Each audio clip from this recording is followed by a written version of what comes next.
નમસ્કાર વિદ્યાર્થી મિત્રો. આજે આપણે ભૌતિક વિજ્ઞાનની અંદર પ્રકરણ 2 એકમ તથા માપનના સ્વાધ્યાયના દાખલાની વાત કરીશું. એક્ઝામ્પલ 2.13.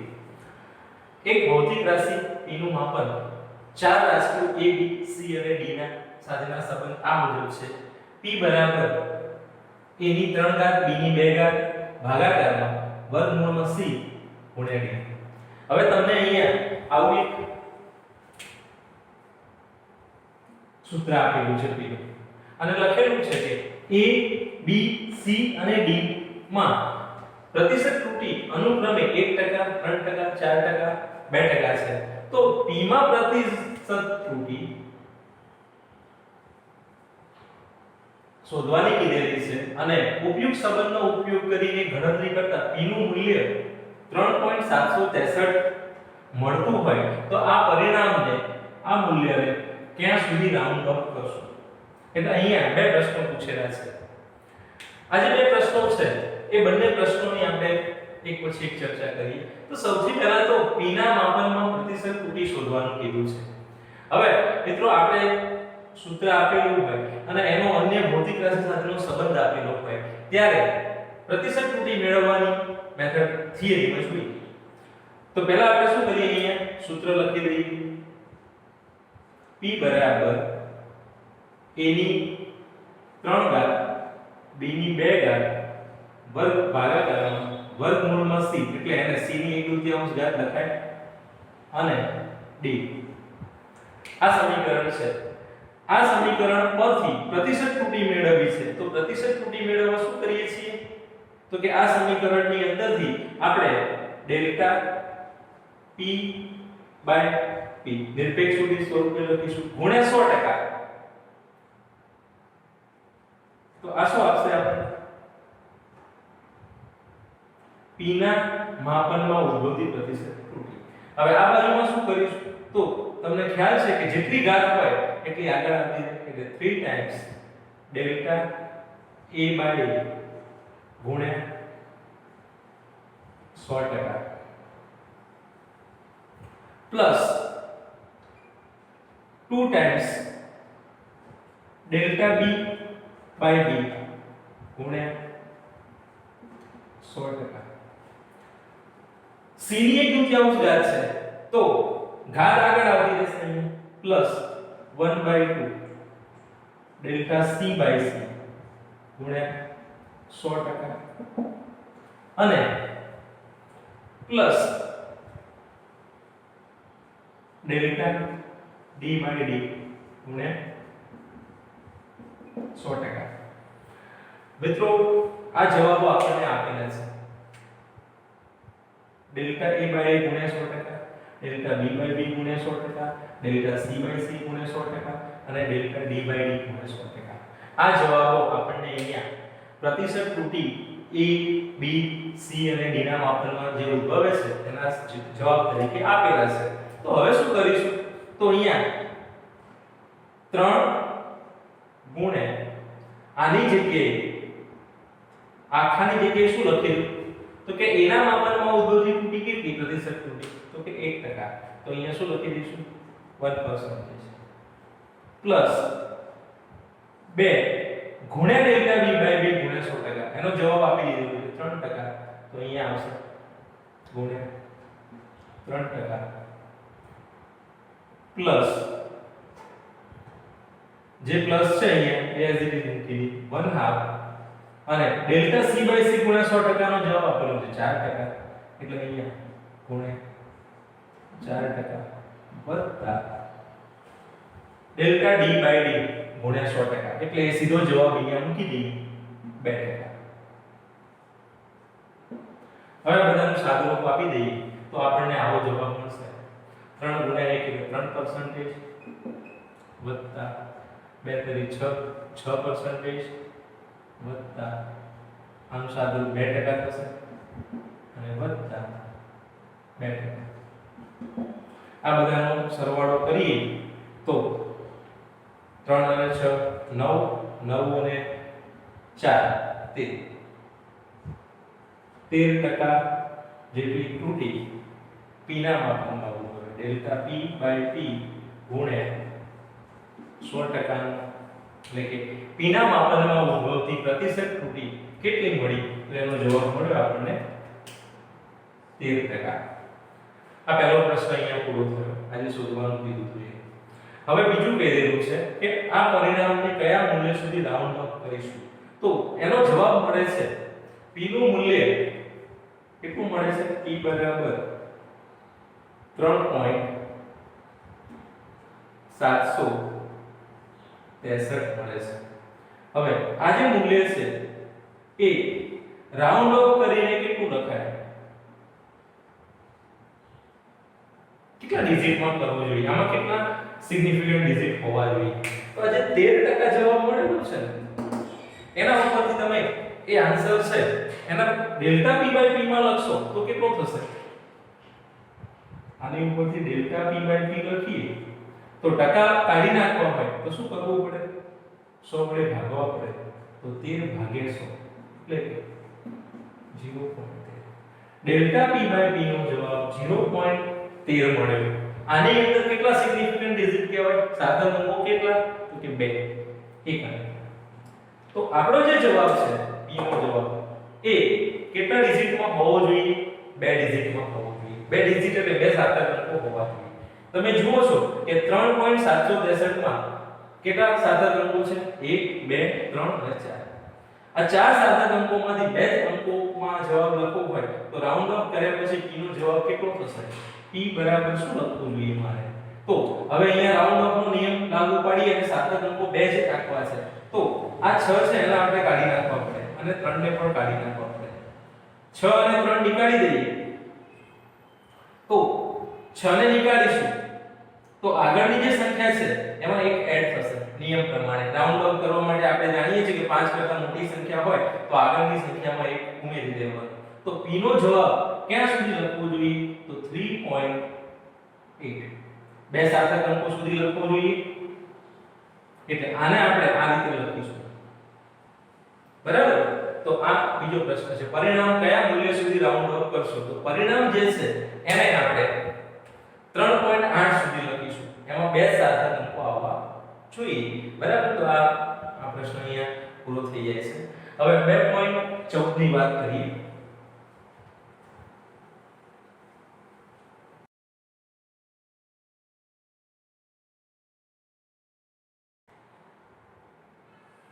મિત્રો 2.14 જે એક્ઝામ્પલ આપેલું છે એ પારિમાણિક સૂત્રનો ઉપયોગ કરી આપેલ જે સમીકરણો છે એમાંથી કયું સમીકરણ પારિમાણિક દ્રષ્ટિએ સાચું છે કે ખોટું એ નક્કી કરવા માટેનું છે.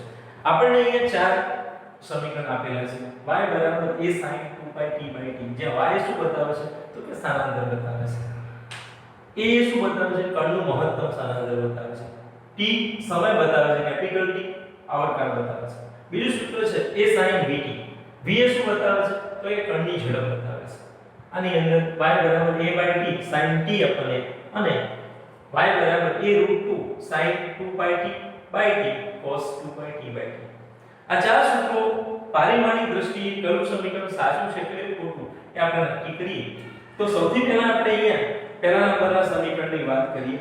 એનું જે સૂત્ર છે એ આ મુજબ આપેલું છે. a sin y is equal to a sin 2πt/t. હવે આ જે સૂત્ર છે આ સમીકરણની અંદર sin વિધેય જે છે એ sin વિધેયના કૌંસમાં આવતું જે પદ છે એ પરિમાણ રહિત હોવું જોઈએ. એટલે હું આની વાત કરું છું. sin 2πt/t આની જોડે કોઈ પરિમાણ હોવું જોઈએ નહીં. એટલે કે આનું પારિમાણિક સૂત્ર મેળવીએ તો m0 l0 t0 મળવું જોઈએ. હવે 2πt/t નું પરિમાણ મેળવીએ તો 2π એ વેલ્યુ છે, t એ સમય બતાવે છે અને કેપિટલ T એ આવર્તકાળ બતાવે છે. તો આનું પારિમાણિક સૂત્ર અહીંયા હું મેળવું તો આનું તો 0 0 0 થશે. એટલે m0 l0 t0 t એની અંદર t1 લખીશું અને આ t છે એની જગ્યાએ પણ t1 લખીશું. આનું સાદુરૂપ આપી દઈએ તો જવાબ મળે છે m0 l0 t0 જે દર્શાવે છે કે કૌંસમાં આવતું જે પદ છે ત્રિકોણમિતિય વિધેયના કૌંસમાં આવતું પદ એ પરિમાણ રહિત છે. એટલે અહીંયા આ એક બાબત આપણી અહીંયા ક્લિયર થઈ. હવે આ સાચું હોય કૌંસવાળું પદ, તો હવે તમારે ચેક કરવાનું કે આ બાજુમાં જે પદ મળે છે પરિમાણ પહેલા ડાબી સાઈડનું, એવું જ જમણી સાઈડનું પરિમાણ પણ મળવું જોઈએ. કારણ કે આનું પરિમાણ 0 થયું, આનું પરિમાણ ના હોય તો sin વિધેય પરિમાણ રહિત હોવું જોઈએ. તો sin વિધેયની અંદર આવતું પદ પરિમાણ રહિત મળે છે. માટે હવે આપણે આ ચેક કરીશું. તો y નું પરિમાણ શું થશે? y નું પરિમાણ પ્રાપ્ત થશે આપણને અહીંયા L1 અને a નું પરિમાણ જે છે એ પણ આપણને શું મળશે? એ શું છે? તો કે મહત્તમ સ્થાનાંતર છે. તો એના માટે પણ L1 જ મળવાનું છે. તો આ રીતે તમે આનું પરિમાણ ચેક કરી શકો છો. બંને સાઈડના પરિમાણો સરખા મળ્યા માટે કહી શકાય કે આપેલ સૂત્ર પરિમાણની દ્રષ્ટિએ સાચું છે. LHS RHS કોના સંદર્ભમાં? તો કે પરિમાણના સંદર્ભમાં. તો LHS પરિમાણ બરાબર RHS પરિમાણ માટે કહી શકાય કે આપેલ સૂત્ર એ સૂત્ર પારિમાણિક દ્રષ્ટિએ સત્ય છે. આપણે આ જ વસ્તુ મેળવવાની હતી. હવે આપણે b ની વાત કરીએ. જે b નું સૂત્ર આપેલું છે, b ની અંદર શું કીધેલું છે? y a sin bd. y a sin bd. હવે આ જે સૂત્ર છે આ સમીકરણની અંદર આપણે સૌથી પહેલા કહ્યું એ પ્રમાણે sin વિધેયની અંદર આવતું જે પદ છે vt, આનું પરિમાણ મેળવીએ. તો vt નું પરિમાણ શું થાય? v એ ઝડપ બતાવે છે. ઝડપનું પરિમાણિક સૂત્ર તમે જાણો છો. ઝડપ માટે આપણે આવું લખીએ છીએ L1 t - 1 અંતર ભાગ્યા સમય. અંતર માટે L1, સમય માટે t અને ભાગાકારમાં હતું એટલે -1. તો અહીંયા L1 t - 1 અને t નો જવાબ પરિમાણમાં લખીશું તો t1 લખાશે. આનું સાદુરૂપ આપીએ તો આપણને શું મળશે અહીંયા? તો કે L1 મળશે. હવે vt નું પરિમાણિક સૂત્ર આપણને L1 મળ્યું, જે દર્શાવે છે કે પરિમાણ ધરાવે છે. હવે પરિમાણ ધરાવે છે તો sin વિધેયના કૌંસમાં આવતું પદ પરિમાણ રહિત હોવું જોઈએ, જે નથી. અહીં vt પરિમાણ રહિત નથી, તો પરિમાણ ધરાવે છે. માટે y બરાબર a sin vt સૂત્ર પારિમાણિક દ્રષ્ટિએ ખોટું છે. એ જ રીતે મિત્રો હવે આપણે d, c અને d ની વાત કરીએ. અહીંયા c ની અંદર જે સૂત્ર આપેલું છે y a/t sin t/, તો y a/t sin t/. હવે આની અંદર તમે જોઈ શકો છો કે t/a નું પરિમાણ મેળવી તો શું થશે? તો કે t એટલે સમય, તો આને t1 કહી દઈએ. a એટલે સ્થાનાંતર, મહત્તમ સ્થાનાંતર, તો એને L1 કહી દઈએ. હવે આનું સાદુરૂપ આપીશું તો આપણને t1 L - 1 મળશે, જે પરિમાણ રહિત નથી. અને પરિમાણ રહિત ના હોય તો પરિમાણ ધરાવે છે. તો આની ઉપરથી આપણે શું કહી શકીએ કે આપેલ જે સૂત્ર છે c સૂત્ર એ પણ ખોટું છે. કારણ કે c ના કૌંસમાં આવતું, sin ના કૌંસમાં આવતું પદ કેવું હોવું જોઈએ? પરિમાણ રહિત, જે નથી. તો c સૂત્ર પારિમાણિક દ્રષ્ટિએ ખોટું છે. પારિમાણિક દ્રષ્ટિએ ખોટું છે. ચલો d ની વાત કરીએ. d જે છે એની અંદર જે સૂત્ર આપેલું છે એ સૂત્રમાં 2πt/t આનું પરિમાણ ચેક કરીએ. આનું પણ પરિમાણ એક જ આવવાનું છે. તો 2πt/t નું પરિમાણ શું થશે? તો અહીંયા આપણે હમણાં ચેક કર્યું. 2πt/t એ શું મળે છે? પરિમાણ રહિત મળે છે. આનું પરિમાણ મેળવીશું તો આપણને શું મળશે? m0 l0 t0 મળશે. અહીંયા મેળવી લાયેલા છે, ફરી મેળવવાની જરૂર નથી. તો આ તો બરાબર છે કૌંસવાળા પદો. હવે તમારે શું ચેક કરવાનું રહ્યું? તો આગળનું પદ. આગળ અહીંયા y નું પરિમાણ, તો કે y નું પરિમાણ થશે L1 અને a√2 તો a√2 નું પરિમાણ શું થશે અહીંયા a√2 જે છે આનું પરિમાણ કાઢીશું તો આનું પરિમાણ મળશે આપણને L1 તો મિત્રો જોઈ શકાય છે કે y બરાબર a√2 sin 2π t/d cos 2π t/d આ બંને ના પરિમાણો આપણને m0 l0 t0 મળે છે આ બાજુનું જે પરિમાણ છે એ જ આ પરિમાણ છે માટે કહી શકાય કે LHS બરાબર RHS LHS પરિમાણ અને RHS પરિમાણ બરાબર છે તો પારિમાણિક દ્રષ્ટિએ સત્ય છે તો આ રીતે આપણને પ્રશ્ન પૂછી શકે છે હવે આપણે 2.15 ની વાત કરીએ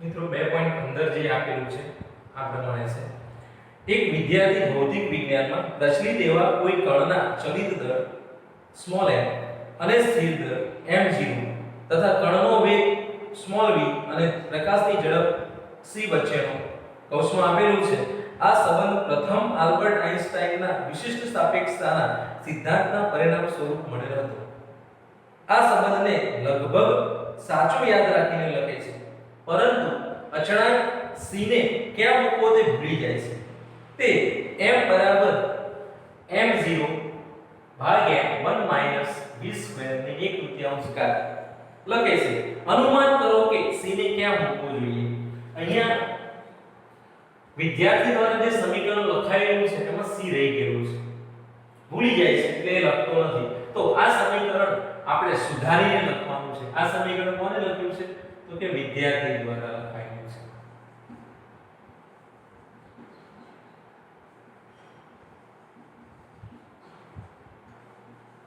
હવે આને આપણે આઇન્સ્ટાઈનના વિશિષ્ટ સાપેક્ષવાદ પ્રમાણે લઈ જવું છે તો પહેલું કામ શું કરીએ અહીંયા આપેલ સમીકરણ સાચું છે કે ખોટું એ ચેક કરવાની આપણે મેથડ બનાવી તો બંને બાજુના પરિમાણ સરખા હોવા જોઈએ તમે જુઓ છો કે m નું પરિમાણ અને m0 નું પરિમાણ એક જ છે બંને દળ બતાવે છે એક ચલિત દળ છે એક સ્થિર દળ છે કણ ગતિ કરીને જતો હોય ત્યારે દળ m છે અને સ્થિર અવસ્થામાં હોય એટલે દળ m0 છે તમને ખ્યાલ છે કે દળને લગભગ આપણે અચળ લઈએ છીએ અહીંયા દળ જે અચળ છે એનો મતલબ એવું નથી કરવાનું કે હંમેશા માટે અચળ હોય છે જ્યારે પદાર્થની જે ઝડપ છે એ પ્રમાણમાં ઓછી હોય ત્યારે દળ આપણે કેવું લઈએ છીએ અચળ લઈએ છીએ પણ પ્રકાશની ઝડપની નજીકની ઝડપે જ્યારે પદાર્થ ગતિ કરીને જતો હોય કણની ગતિ એટલી ઊંચી હોય ઊંચા વેગથી થતી હોય ત્યારે દળ બદલાય છે એટલે દળ અચળ રહેતું નથી તો એનું સૂત્ર આઇન્સ્ટાઈને આપ્યું એ સમીકરણને યાદ રાખ્યું પણ યાદ રાખવામાં મિસ્ટેક શું થઈ પ્રકાશની ઝડપનો c ક્યાં લખવો એ ભૂલી ગયો અને એને આવું સમીકરણ લખ્યું તો આ સમીકરણને સુધારીને કેવી રીતે લખવું જોઈએ આઇન્સ્ટાઈનના નિયમ પ્રમાણે આ ખોટું છે સૂત્ર કેવી રીતે ખોટું છે તો અહીંયા ખબર પડી જાય છે કે અહીંયા m અને m0 નું પરિમાણ એક જેવું છે તો આનું પરિમાણ 0 0 0 થવું જોઈએ પણ 1 - v સ્ક્વેર ની 1/3 ઘાતનું પરિમાણ 0 0 થશે નહીં કારણ કે વેગનું પરિમાણ છે આની જોડે તો સમીકરણમાં સુધારો ક્યાં કરવો જોઈએ તો આપણે અહીંયા એની બાબત 1 - v સ્ક્વેર ની 1/3 ઘાત જે છે નું પરિમાણ કેવું થવું જોઈએ m0 l0 t0